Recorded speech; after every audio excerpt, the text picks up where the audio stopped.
Good afternoon. My name is Deborah Harmon, and I'm one of the Reference and Instruction Librarians over at the Greg Grenville Library. This video is going to talk about the major changes that came along with the 7th edition of the APA manual. And this is primarily geared for faculty. If you're an undergraduate student and interested in learning more about the changes with the 7th edition, I encourage you to hop on over to our library citation page and check out some of the resources there. So today what I'm going to do is touch on some of the major changes, and the areas that I'm going to cover are in-text citations, reference list citations, the APA paper format, which has changed significantly, and other significant updates. So for those of you that have been using APA 6th edition for a long time, there are going to be some pretty radical changes, and I'm really going to address those head on in this video. Also with this edition, I think APA has really kind of recognized its place, and while, traditionally the editions have really focused on those publishing professional papers in the disciplines, but what this manual does is it really does pay attention to its student population and explains the basics of things, and it really makes a couple of things a little bit more approachable. I think they also recognize their place, and that is not just for psychology. And so you'll see more examples of, dealing with different things in different disciplines, like nursing and education, and there are reference examples in nursing and education, which I think is great. So there are a lot of changes. I welcome most of the changes, though it is, as I mentioned earlier, a little bit of an adjustment. So let's go ahead and dive in with in-text citations. As I go through, I'm going to basically have the primary content in the middle of the page. On the right-hand side, I'm going to have a little bar that kind of highlights what the major changes are, and I will also include page numbers so you can dig on into your manual and see for yourself. So in APA, how you form your in-text citation depends on the number of authors that you have. With the 6th edition, we had 3 major scenarios. You had 1 to 2 authors, 3 to 5 authors, or 6 or more authors. What they've done with the 7th edition is they have simplified that into 1 to 2 authors or 3 or more authors. So let's dig in a little bit more deeply.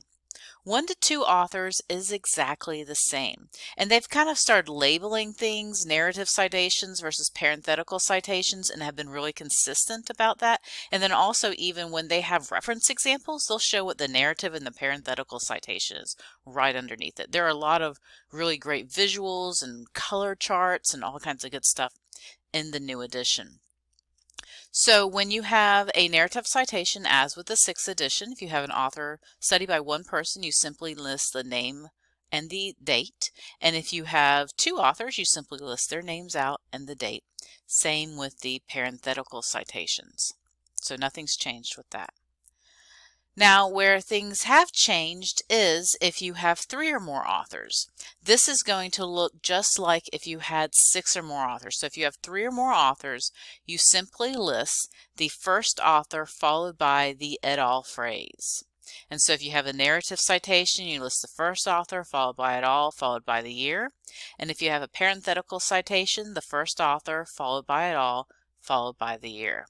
So pretty simple. But it wouldn't be APA if it didn't get a little challenging at some point. So since we have now shortened articles that have 3 or more authors to the first author followed by et al., a challenge arrives when we have the first couple of authors that are the same with the same year. Now this is something that your students aren't likely to encounter, but as you publish, you may run into this. So let's show how to deal with avoiding ambiguity. So for this example, we have one article that has Tritt, Harmon, Horm, and Bowden 2018, and then a second article, Tritt, Harmon, Kerr, and a few others 2018. Both of these would shorten to Tritt et al. Now the solution is to list all of the authors until a unique author is there, and then if there are additional authors, you share with et al. So we have Tritt, Harmon, Horn being the first unique author, Kerr being the first unique author of this citation, and since there are additional other people, we include the et al. Phrase, and then the year. Now, if you have only one unique author and there aren't additional people, all you do is simply list till you get to that unique author and then call it a day. So let's move on to direct quotes. Direct quotes are pretty much the same as it was in the 6th edition. They do have some more expanded guidance. In particular, they have better examples and better guidance for how to deal with citations that do not have page numbers. So just as a refresher, if you have a narrative citation and you have a direct quote, you need to have 3 primary pieces of information. You need to have the author or authors, the date, and then the page number. Or in the parenthetical, you just pull it all together with author, date, and page number. And if you don't have a page number, so for like a website or for an ebook, a lot of times those don't have page numbers, you can simply list the author, the date, and then count down to the paragraph number. Sometimes our documents without page numbers can be rather lengthy. And so instead of having to count down, 100 paragraphs in that ebook to show your reader where that direct quote came from, they do a really good job in showing in the better examples how to deal with that. So if I had a journal article and I have a methodology section, what I can do is do Harmon 2019 method section and then paragraph 2. So my reader would know to go to the methodology section and then locate the direct quote in paragraph 2. So again, some better examples, but otherwise everything's pretty much the same. Paraphrases are also generally the same. For a narrative paraphrase, all you need is the author or authors and the date. And for a parenthetical citation, you simply sum it up with the author and authors and the date. Now, one thing that sometimes comes up is whether to include page numbers with a paraphrase or not. And so I'm just going to read this out real quick because they did provide some additional guidance on this topic in the 7th edition. So although it is not required to provide a page or paragraph number in the citation for a paraphrase, you may include one in addition to the author and year when it would help interested readers locate the relevant passage within a long or complex work, e.g. a book. So in general practice, there is no need to include a page number. But if you feel or if you have an editor that feels that they want a page number and it would help an interested reader locate something within a long or complex work, it would be okay to add a page number. So one of the things I really dig about this 7th edition is it does have a lot of examples and they're really geared towards our students, and so you may not find these as useful, but if you have students that are really struggling to see kind of what good citation looks like or what a good balance of citation within an individual paragraph looks like, APA does within Chapter 8 have a bunch of different samples of what that would look like. And so again, you may not need it, but if you have a student who is struggling with balancing that citation, there are lots of great examples for what that should look like. And again, those are all in Chapter 8. Okay, so that sums up the major changes for in-text citations. What I'm now going to do is change gears and talk about the reference list. So with the reference list, we're going to run into some pretty significant changes. And APA is also changing kind of how they conceptualize some things. And so I will talk about those. One of the big things is, and again, this is that whole gearing APA for students. What they have done is they have gone into some length to breaking down the citation into 4 reference list citation elements. So we have the who, the when, the what, and the where. And throughout the reference list chapter, they have examples and they kind of have these great little charts where they break that down. They even have a lot of really great examples showing, where to find reference information on a journal article. So they have a lot of great visuals to reinforce, but there are a lot of changes that are going to affect faculty members as they create their citations, and that's really what this is going to focus on. So I'm going to focus on journal articles with a DOI, journal articles without a DOI, books and ebooks, and then we'll talk a little bit about websites, and there are changes sprinkled throughout all of these. Okay, so for a journal article that has a DOI available, the first part of the citation is going to be exactly the same. You list the authors and their initials, the date. You're going to use sentence case for the name of the article still. You're going to list the name of the journal and put it in italics. And then we come to our first major change. And when I saw this, I was overjoyed. The 6th edition had some pretty complex rules for how you did a citation for something that was continuously paginated or paginated by issue. Now, what I love about the 7th edition is if you only have the volume number, all you have to list is the volume number. If you have the volume and issue number, you list the volume and issue number. You don't have to investigate whether something is continuously paginated or paginated by issue. You just report simply what you have. So for this one, for example, I would put the volume as 36, and the next example you'll see an example where I have the issue number. And just remember to make sure that the volume number is italicized. And so you can see here I follow the journal name with the volume italicized, and then I put a comma, and then I put the page numbers inclusive for the journal article. Now the second set of major changes that come along with journal articles with a DOI is how we deal with the DOI. So if you'll remember when the 6th edition came out, all you had to simply list were the letters DOI, colon, and then the digital object identify number. When they had the introduction to electronic resources that came out in, or the updated guide in 2012, we saw things that said http://dx.doi.org and then the 10 number. Well, for the 7th edition, all they recommend you do is you take that lovely DOI number and then in front of it you put simply doi.org and then the DOI, and then this, I about dropped my hat when I read this. You can have hyperlinks now. So it is okay to have a blue and underlined hyperlink in your reference list citation. So this can be a live link. So another thing that's acceptable is you can use short DOIs. So if you go out to the internet and you search for short DOI, you can find the International DOI Foundation Short DOI Service, where you can enter in the DOI and it will provide you a nice, neat, little tiny DOI number. And that is also acceptable. Now, one thing that they went to length in discussion about was the use of database names. They do not want database names used in citations, and they go into depth on page 297. I encourage you to read through it. One of the things that a lot of the citation generators get wrong is they will try to either include the name of the database, like Academic Search Premier or, ERIC or something along those lines, or they may try to include a URL from that database, and we'll talk about that in just a minute. So, journal articles without a DOI, the volume issue number situation changes, and then also how we format the DOI changes and those live hyperlinks. Now, as a faculty member, there is a chance you will run into a journal article that has more than 21 authors.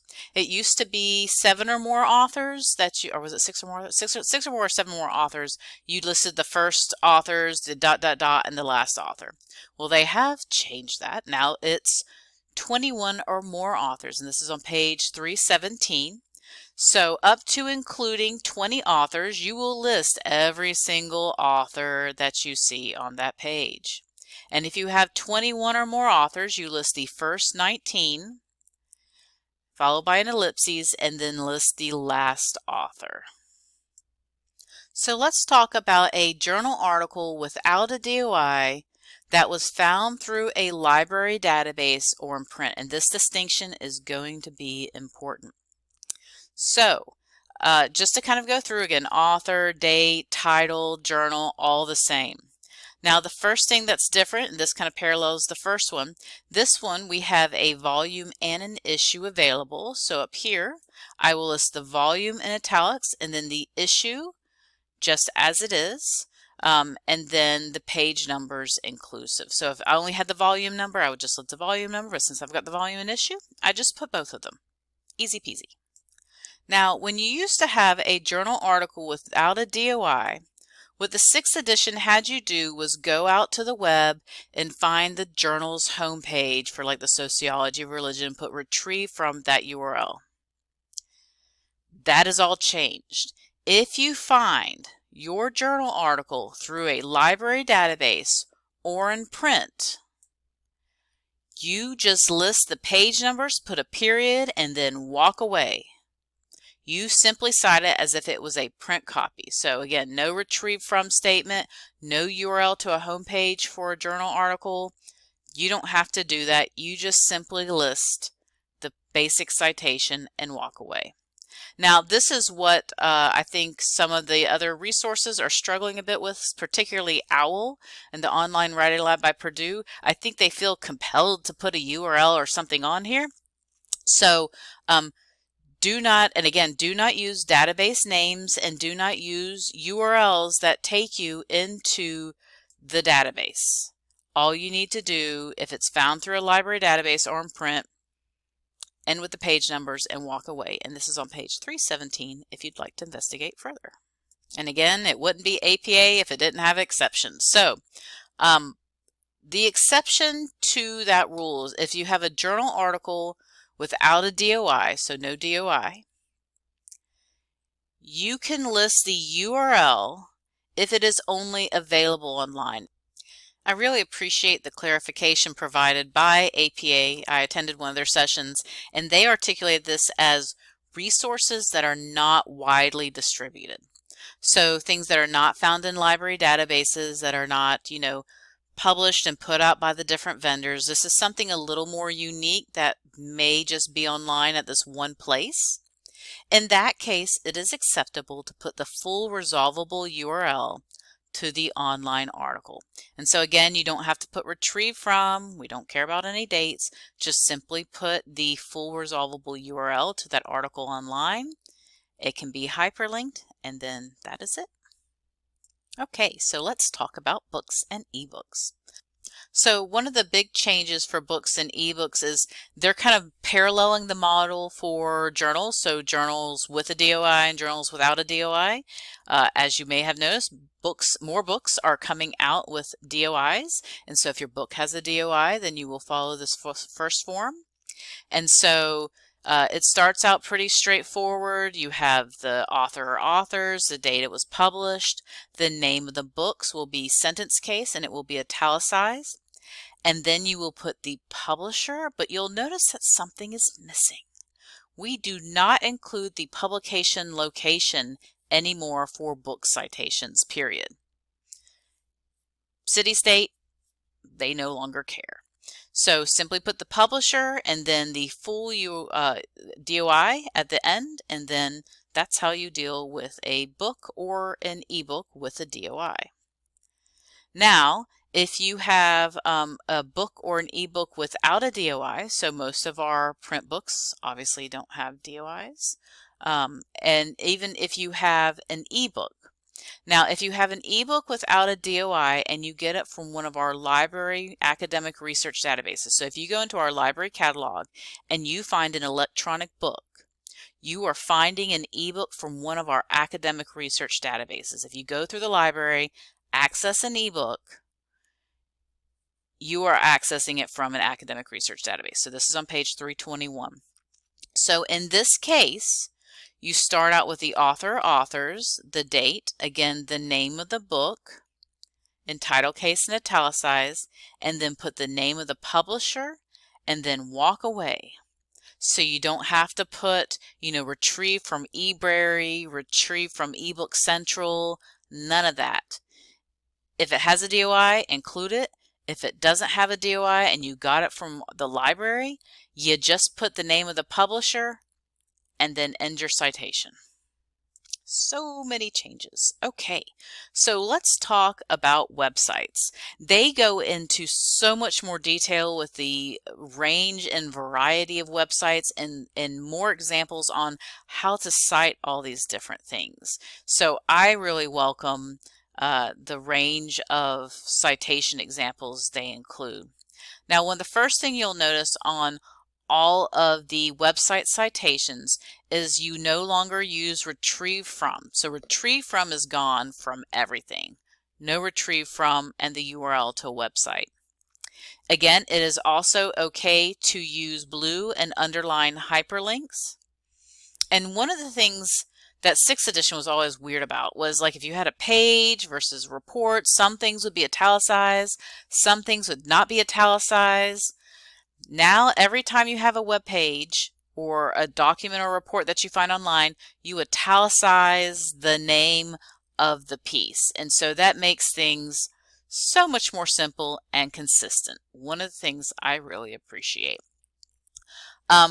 So for this one, we have the National Education Association, we have the date, we have the name of the page, notice it's in italics, and then we simply have the full URL to that individual page.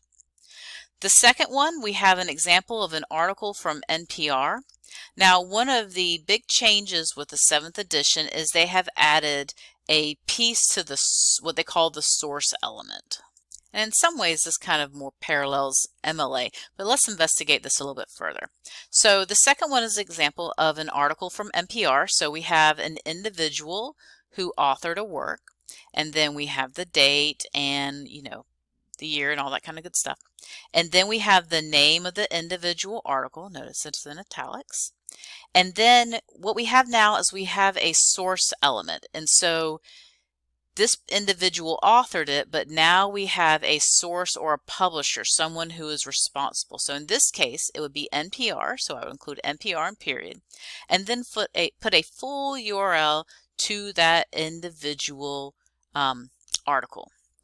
So now let's look a little bit more at a government agency citation. So in this case, we have the Center for Disease Control, and then we list the page that we found. And then for this source agency, or in this source element, since the Center for Disease Control is a part of the Department of Health and Human Services, since they are kind of the publisher or the overarching agency, like NPR is kind of for this individual, you would list that and then the URL. Now, if you had something like the World Health Organization, which is kind of the top entity, you would put World Health Organization 2019, the name of the page, and then you wouldn't have to repeat World Health Organization. They say if it's the same, you can just leave off the replication in the source element. And then we include our URL and walk away. Okay, that was a lot. We got through reference list citations. The next thing we're going to do is we're going to talk about paper formats. So paper format has changed significantly. I am kind of a fan of some of the changes. I welcome them. Paper format is covered in Chapter 2. And probably the biggest thing is there is now a student paper and a professional paper. And there are different guidelines for each of those. So when you're looking at student papers, you're going to be expecting to see what's on page 61 through 67. But when you go to publish in an individual journal, if they are requesting APA style, you're going to have some different rules. One of the things I do like about the new book is, again, they have better examples, and again, they're kind of more oriented towards students, so they do have a sample annotated bibliography on page 308, and they do have some pretty significant heading level changes, so I will talk about those. What I'm not going to go in as depth about is if you do studies and you have lots of tables and figures, I strongly encourage you to take a moment and go through Chapter 7. They have kind of been working to kind of bring those together, but the scope of that conversation is an entirely new conversation on its own. So I do encourage you, if you're publishing and do have tables and figures, that you do consult with Chapter 7 and dig through that.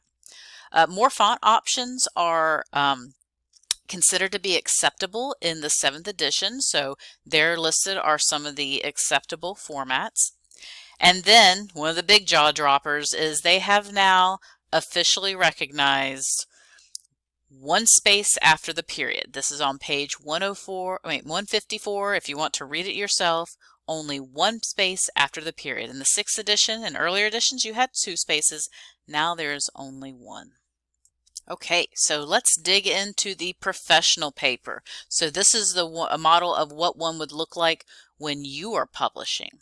So let's start out at the top of the paper. You'll notice that your page number is exactly the same, but one major change is over here on the left-hand side. So while we technically still have in the professional paper a running head, you no longer have to put the word running head before your running head on page 1. And so you simply put your running head not to exceed 50 characters or spaces in all caps, and that will be the same on every single page of your paper. So once you set up the heading on the first page, it's going to be exactly the same on every single other page. I welcome that. Now, the next thing we're going to look at is the title of your paper. You will notice that it is now in bold, and they do recommend that this is down 3 to 4 double spaces. Then there is a double space, and then you will put your name and then your affiliation. You will notice that with the 7th edition, you now put a little superscript number, and that's going to be attached to the affiliation. So if there was, myself and then Brandy Horn, I would list myself and then put the 1, and then Brandy Horn, who is my colleague over here, I would then put a little superscripted 1 after her name as well. The abstract is pretty much the same. The only guideline now is they say abstracts are limited to no more than 250 words, and you will notice that the word abstract is also bolded. What you'll notice through all the headings of the paper, including the reference page, is that the heading is now bolded. So there's some nice consistency with that in the new edition's paper. And then again, highlighting the headings on the first page of your text, we put the full name of our paper, and in contrast to the 6th edition, this is also bolded. And then finally on our reference page, references is now bolded, and then we just proceed forward with our reference list. And then that's that blue and underlined hyperlink, which I think is going to take me a while to get used to seeing. So that is the summary of the changes for the professional paper. Now we're going to look a little bit at the student paper that your students will turn in. Okay, so one of the major changes, and I'm going to be talking about changes between editions and changes between the professional and the student paper, but with the student paper, you'll notice that there is a page number in the upper right hand corner, but we are missing all evidence of the running head. For the student paper, there is no running head at all. Now, when the middle of the page, they have some better guidance on what students are to include within the body of their paper. And so you come down, again, 3 or 4 spaces. The name of their paper will be bolded, as well as title case, and then another space, and then their name. And then, this was also used for the School of Nursing. You'll put School of Education, UofSC Aiken, course number and title, the instructor's name, and the date. So these are all pieces of information that are required by the APA manual. Now for our papers, we generally have required that the honor code be placed on the bottom of the paper, and so I have included that for information. But again, that's not something dictated by the APA manual, but is something we have often locally adapted here. And as with the professional paper, you'll include the title of the paper, and so the word introduction, they put the full title of their paper in all bold in title case. And then what you'll also notice is that, and I kind of mentioned this, but we'll talk about headings a little bit more in depth, is that all headings, regardless of what level they are, will also be bold as well. And then as with the faculty paper, the word references is bolded. So that's kind of a quick summary of the major changes for the professional paper as well as the student paper. Everyone loves heading levels. So there are some differences between heading levels in the 6th edition and the 7th edition. And so if you're not as familiar with heading levels, these are certain formats that kind of can help define for your reader which level of the paper you're looking at. So for level 1 and level 2, they are exactly the same, but levels 3, 4, and 5, they're different, and I will show you what that looks like. One thing to know is that all headings are now bold and title case. It used to be some things bold, some things not, some things sentence case, some things title case. It's easier. Everything is bold and everything is title case. Now what I really like is they do have some great samples in the paper. The book, they do have a format of headings and a sample paper on page 49. And then online they have the student paper heading levels it's modeled in a student paper, but it shows what the different heading levels are within. So let's look at these more closely. again, the level 1 heading is exactly the same. So for level 1 heading, it is going to be centered, it is going to be bold, all the major words will be capitalized, no changes. Now level 2 heading, so a subcategory of level 1, that is going to be, there are no changes here. It is left align, all the major words are capitalized, and it is all bold. Now the big change is level 3, and I dig this. It is so much easier. So with the level 3, to help your readers understand that they're looking at a sub-level of level 2, all you need to do is, this is left align. It is going to be bold. The main difference is you're going to notice that this is italicized. Now, if you're doing a super deep paper and you get down to level 4, level 4 is now what level 3 used to be. So for level 4, it is indented, everything is bold, everything is capitalized. But what you'll notice is after it's indented, you'll notice a period, and then instead of the text starting on the next line like it does for every other heading, you'll notice that the text starts right after that period. So in quick review, level 1 and level 2, no changes. For level 3, you italicize it, and level 4, you indent, put a period, and then start the text right after the heading itself. Okay, we're almost done. So one of the things that you'll notice is that the tagline for the 6th edition was writing clearly and concisely. And the 7th edition, they're positioning themselves as your key to clear, concise, and inclusive writing. And they have taken a lot of wonderful steps to kind of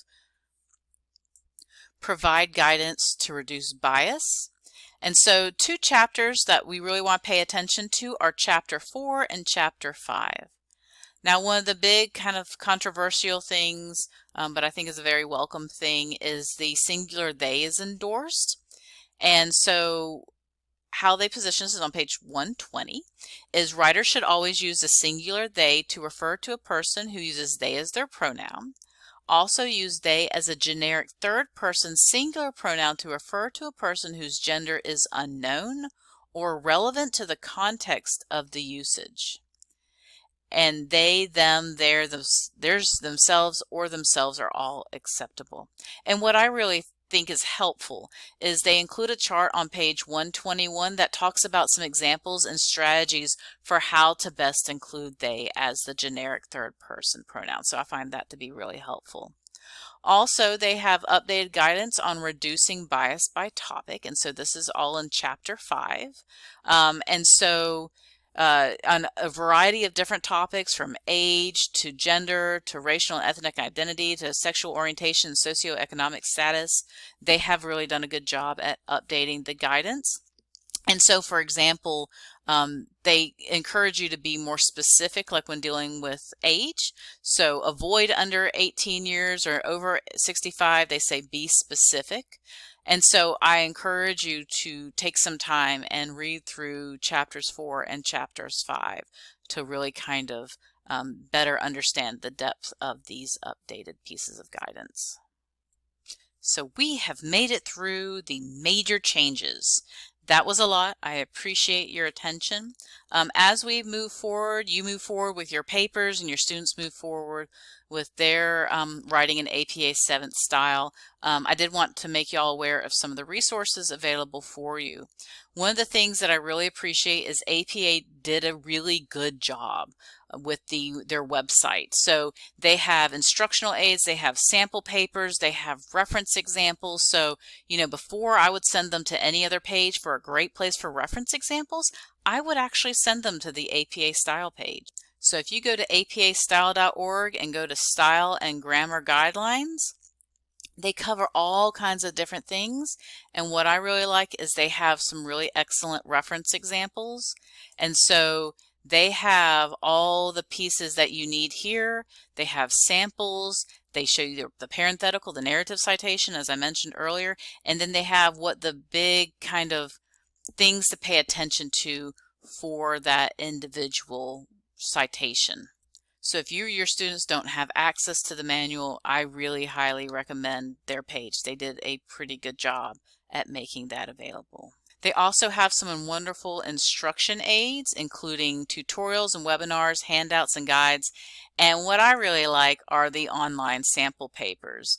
And so they have some annotated student papers, a professional paper sample, and annotated really goes through and breaks it down and explains it. So again, that's not really for you as much as it is for your student, but these are here and available and something that you can easily share with your students. So at the library, we have updated our APA handout to 7th edition. In the Education Research Guide, it links out under Cite Your Sources to APA 7th materials. And for this next year, they'll be online, but I have done the APA Writing Room workshops will be 7th edition moving forward. And if you ever need me to, virtually come to your class or, provide you links to helpful resources, or if your students are having specific problems with certain things, don't hesitate to reach out to me. In a second, I'll show you the library resources. I did want to say one word. Other support resources, I would be cautious about OWL at Purdue. They have turned to more of a profit model, so there's a lot of ads, and there are some actual real errors. I'm now a fangirl for Excelsior College OWL. They have a really good one. The content seems to be pretty consistent with my interpretation of the 7th edition manual and the 6th edition, so I think they are a pretty solid resource for students as a supplement to these other ones. So let me show you the library resources and then I'll close out.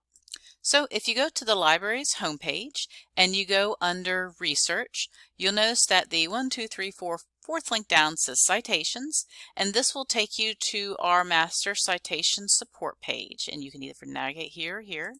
But on this page, you will find a link to our quick reference guides, some video tutorials, including the one I actually did for the Writing Room workshop, some basics, some paper formatting links, and a couple of other useful links as well. So this can also be a good place that kind of encompasses all these other resources that you can point your students to.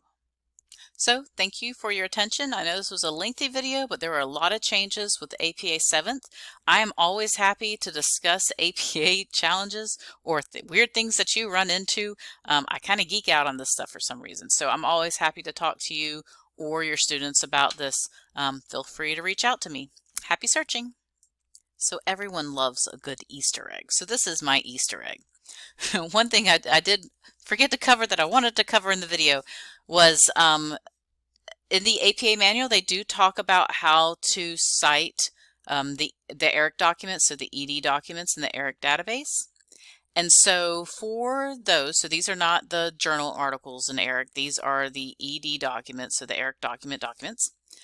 Simply list the author or authors, the date, the name of the report or document, and you'll notice that it's italicized and title case, and then you'll follow that with the ERIC number. So for ERIC documents, they're all EDs, and so the ED and then the 6-digit number. And then what they want you to include now, so this is, I guess, kind of that exception to the database, no database rule, but they explicitly outline this on page 337.